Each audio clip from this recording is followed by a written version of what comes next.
welcome back to my channel, Hasty Books. I'm Camilla, and when's the last time I filmed a video? I think it was early June, so it's been a while. I take a bit of a break, so the two videos I've posted in the last kind of month have been pre-recorded / one of them I found in my library on my laptop, decided to post because I hadn't filmed anything. Basically, I had a big PhD deadline and there's lots going on, as you may know, but also we were down on holiday in England, and while we were down there, Charlie reached me to say that Alice of Alice and the Giant Bookshelf had passed away, and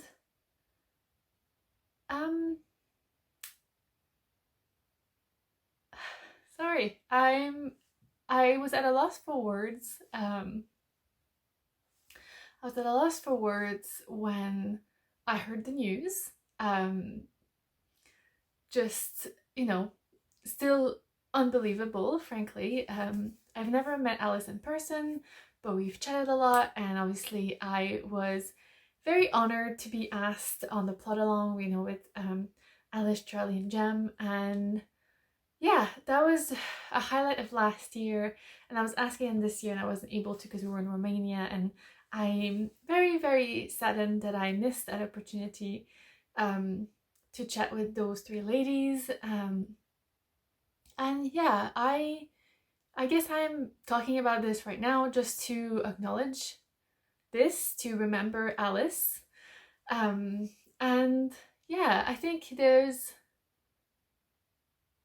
like a shared grief, I guess, that's going around the community, and a lot of us have been touched by that. Well, touched by Alice, obviously, and her enthusiasm, you know, contagious enthusiasm for books, and yeah, and touched very much so by the news of her passing. So yeah, I wanted to mention it in the first video I've recorded since then, and it's also kind of why I hadn't been recording. I hadn't been really feeling that. And then obviously end of June, you know, early July is the time where people are doing their mid-year freak out tag, and I just didn't want to freak out. I wanted to be positive and celebrate the community, celebrate books, celebrate, you know, just this thing that we're doing online, right? And so I decided to do a bit of a variant on the mid-year freakout tag, and that's kind of what got me kind of, you know, plotting again for my videos, and excited to film this video. Sorry, I feel like it's a tone shift.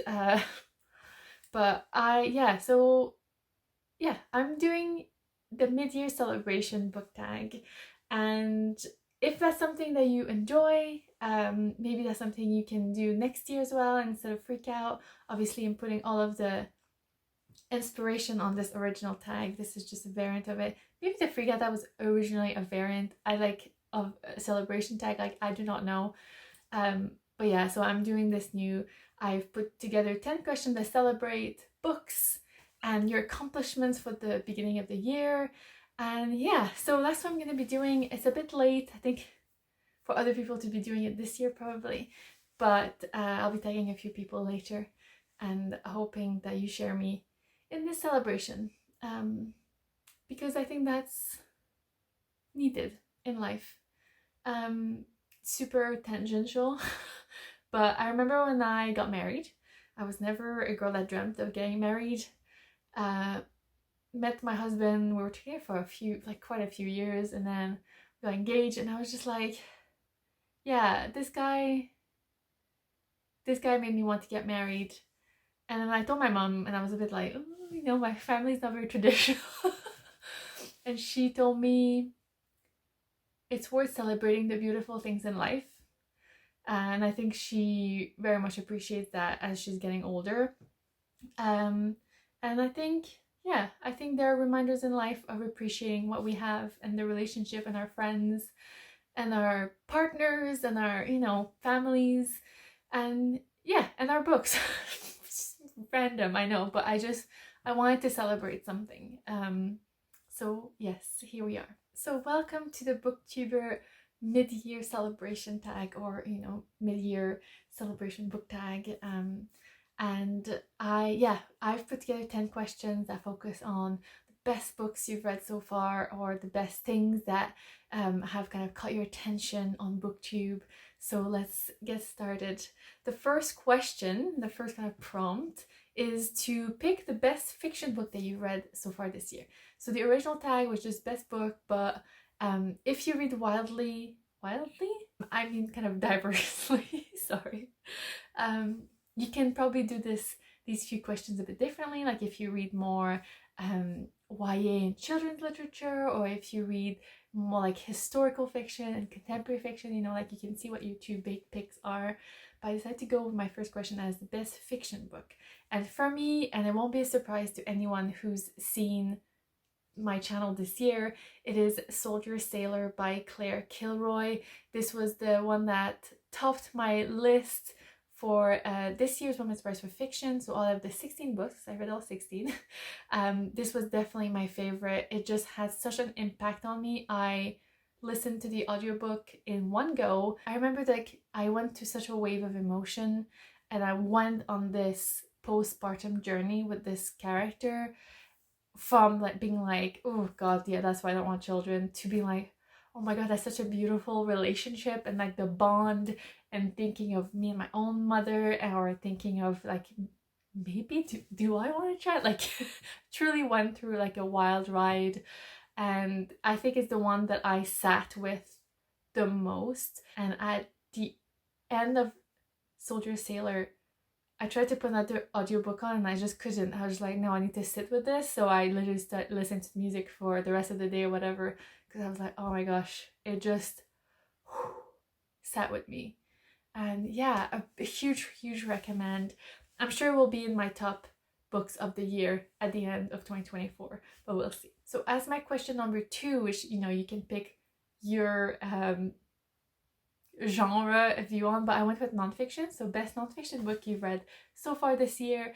And this was actually a bit because I think this is my favorite book of the year so far. Like, totally. Eve, How the Female Body Drove 200 Million Years of Human Evolution by Cat Bohannon.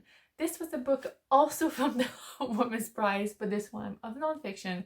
And I remember when the longlist came out, and I think I heard about this actually on one of the plotters videos. You know, I think all three of them and myself put out videos of trying to like predict the Women's Prize for nonfiction, and I'm not sure a lot of other people did it, but one of them, it might have been Alice, I don't remember, put Eve, and I was like, oh my god, I can't believe it wasn't on my list. Like, I'd never heard of this.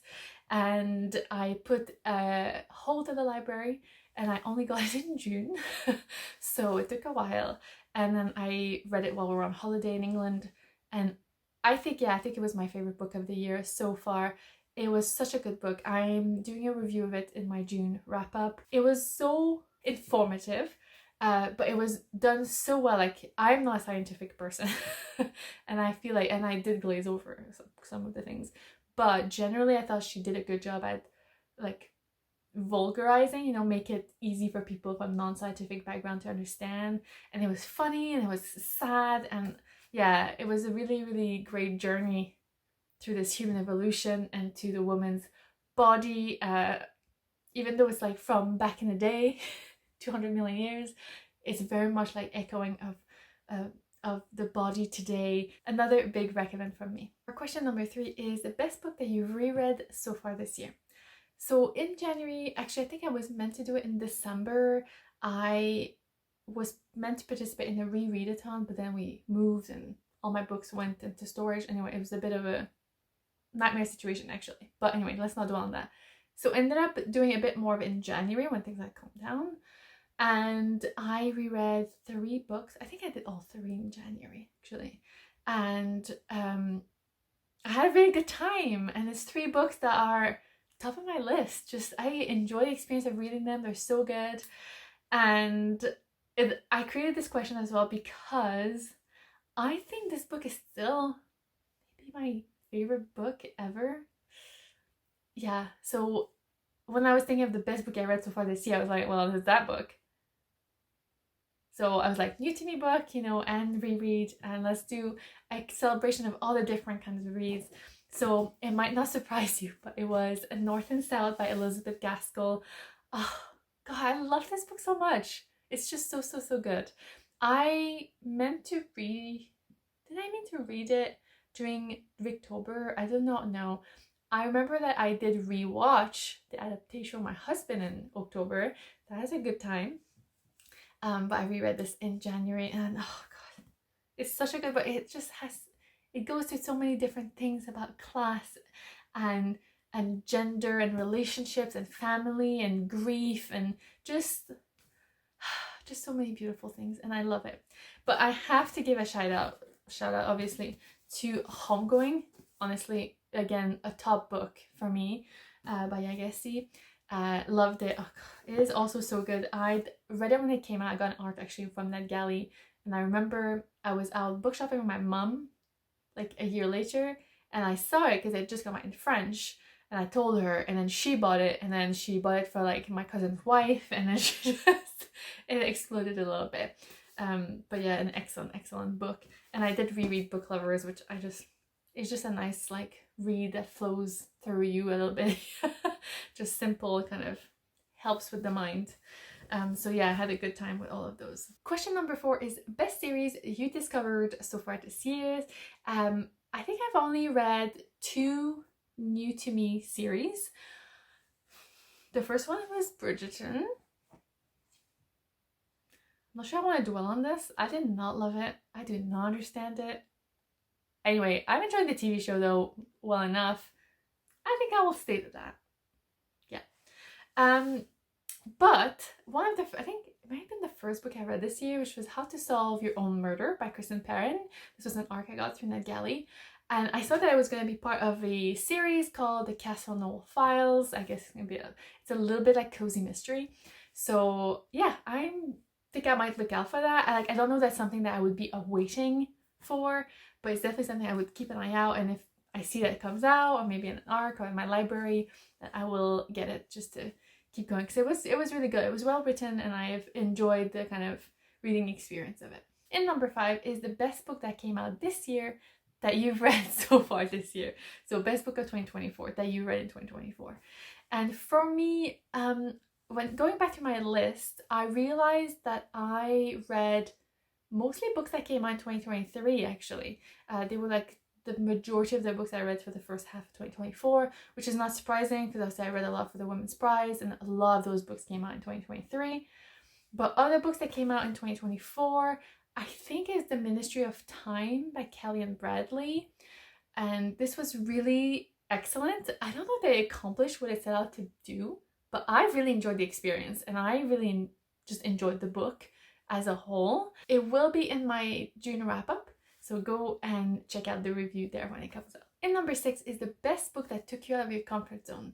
So maybe like a genre that you don't usually read, and then you actually ended up liking it. Out of my comfort zone, I think definitely In Defense of the Act by Effie Black. This was part of the Women's Prize. This is a book about suicide, which feels like it should be something difficult, and it was, but it was also funny, and it was just, there's a lot of beautiful things about this book.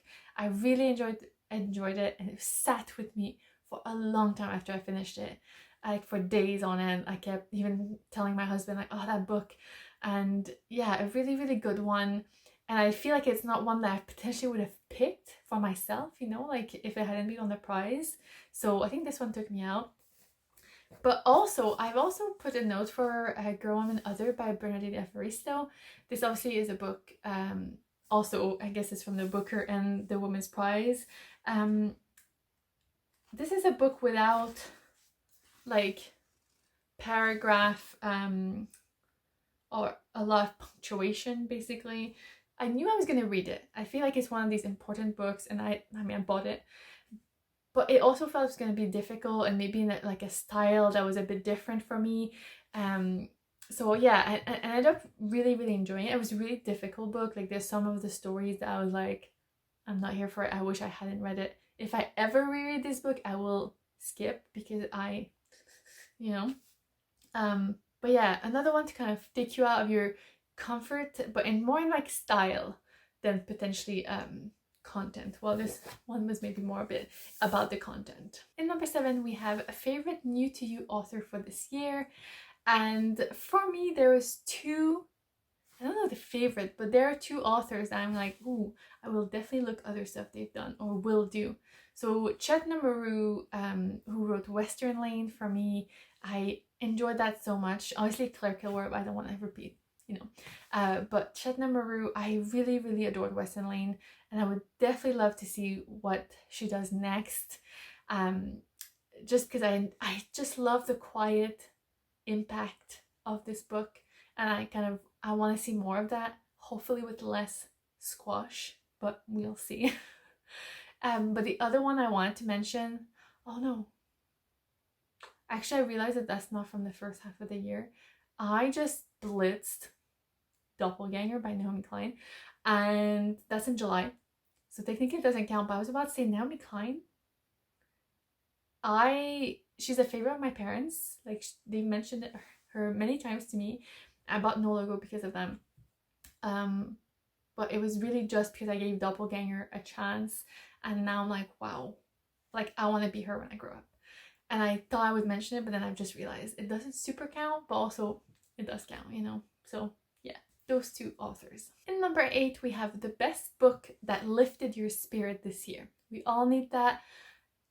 I think it was difficult for me to find that book because I read mostly for the prize, and so there's been a lot of heavy topics, and those do not lift your spirit. They do not. No. So it was a bit difficult for me to find that, which I realized I need more spirit lifting in my life, you know. But I decided to pick The Burnout by Sophie Kinsella. This was my first Kinsella, which is both surprising and not surprising. But I just enjoyed it. It was very much like a Beth O'Leary situation, you know, like a rom-com, fun, light, some more serious topics in there to make a bit of a weightiness to the book. But generally just a nice experience to read. It's called a Burnout, but I didn't feel it too much, which was good because I felt a bit burnout at the beginning of the year when I read it. But yeah, just a really good, hopeful, positive book that I thought was really lovely. In 9th, we're kind of down to the booktube stuff. So 9 is the favorite booktuber that you've discovered this year, that you've started following, you know. So for me, I know I've not been super active on booktube for many reasons in the first half of the year, but there's 2 booktubers that I started following, and I thought I'd give them shout outs here. So the first is Brindis, daughter of Gunnar. She does obviously content on books, but also on PhD diaries. She's doing her PhD just like me, so that's really lovely. She's based in Iceland, and yeah, it's been really nice to look at her content and have like all these points of similarity and that I can kind of relate to. So that's been really lovely, and I like her content. I also discovered Lenny from the Lennyverse, and basically I think she just started her channel a couple of months ago, I think in February, and a lot of her content has been about the Women's Prize for Fiction, which you know is something after my own heart, because that's also most of the content I've been doing this year. And yeah, I've really enjoyed her content and seeing her reviews of the books, but also her predictions. And yeah, it's nice to find more people that have these similarities and you can relate and take their recommendations and stuff. So please go and check out their channels if you like that kind of stuff, and you know, give them a bit of love. And finally, the last question is a favorite video that you've done on Booktube so far this year. And I've not had the most kind of creative of videos early in the year, but I really did enjoy doing the research, filming, and also the kind of discussion that arose from my prediction video. So the prediction for the Women's Prize for Nonfiction and the one for the Women's Prize for Fiction. And yeah, it's been a really nice, it starts the journey nicely.